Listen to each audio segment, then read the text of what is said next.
बार आगे है। और जो सीटों के रुझान आ रहे हैं, बख्तियारपुर से एलजेपी ने बढ़त बना ली है, बेतिया से भारतीय जनता पार्टी ने बढ़त बना ली है और 243 का ये आंकड़ा 147 पर एनडीए, जेडीयू 60 पर, बीजेपी 68 पर, एलजेपी 11 पर, हम 4 पर और आरजेडी 60 सीट पर इस वक्त आगे चल रही है।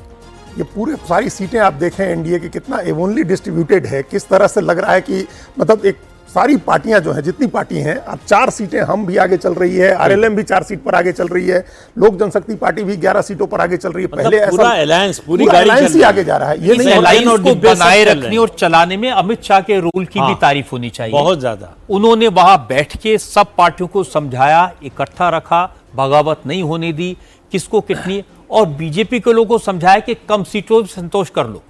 ये मुश्किल काम होता है किसी भी लीडर के लिए, बहुत मुश्किल काम था ये तो। इस बार रजत जी और ज्यादा मुश्किल था क्योंकि 80 सीटिंग एमएलए के साथ बीजेपी जा रही थी और 101 सीटों पर लड़ना, सबको एडजस्ट करना, बगावत रोकना, ये बड़ा काम था जो उन्होंने अपनी पार्टी के अंदर किया।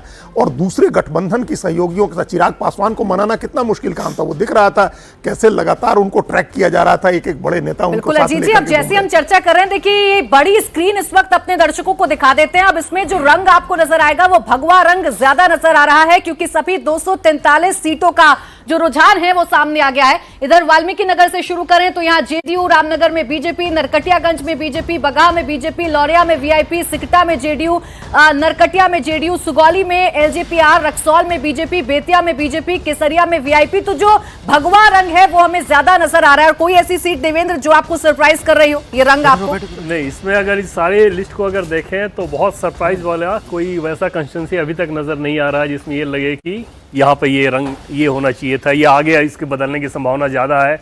बहुत हद तक वो एक्सपेक्टेड लाइन में। केसरिया जो वाली जो सीट है वो शायद उसका कलर बदले, और पूर्वी चंपारण की सीट है उसका कलर अभी वो दिख रहा है कि महागठबंधन वहाँ पे आ गया है, लेकिन शायद इसका कलर ये बदल सकता है। पिपरा वाली लगभग वैसे ही रहेगी। मोतिहारी, गोविंदगंज में हालांकि टफ फाइट होगा, फाइनल रिजल्ट आप देखेंगे इसमें बहुत बड़ा मार्जिन नहीं नजर आएगा।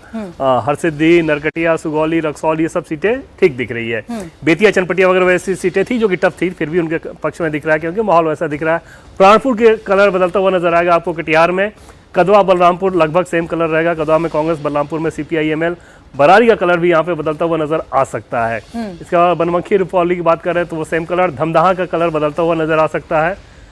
कोढ़ा की सीट, इसमें मुस्लिम आबादी बड़ी है यहाँ पे, बावजूद इसके वोटों में बिखरा हुआ है, यहाँ पर बीजेपी का कलर वो बरकरार रह सकता है। ठीक। आलमनगर जेडीयू ठीक है, बिहारीगंज जेडीयू ठीक है, सोनबरसा जेडीयू ठीक है, महिसी जेडीयू ठीक है, गौरा बराम बीजेपी ठीक है। इन सारे कलर्स में अगर आप देखें कोई सरप्राइज वाला कलर इसमें भी यानी गौरा बोराम वाली सीट जहां से संतोष सहनी बैठ गए, उसका असर भारतीय जनता पार्टी को हो रहा है या उसका फायदा हो रहा है? फायदा हो रहा है। हाँ। शुद्ध रूप से फायदा हो रहा है क्योंकि अगर वो नहीं बैठते तो मुसीबत थी। और कहा ये जो वजह बताई जा रही है, वजह उसके पीछे कुछ और है। जैसे सिर्फ एक लाइन में समझिए कि गौरा बोराम में जो बीजेपी कैंडिडेट हैं, इनकम टैक्स के ऑफिसर रहे हैं, मुंबई में उनके इनकम टैक्स से बहुत सारे दोस्त रहे हैं।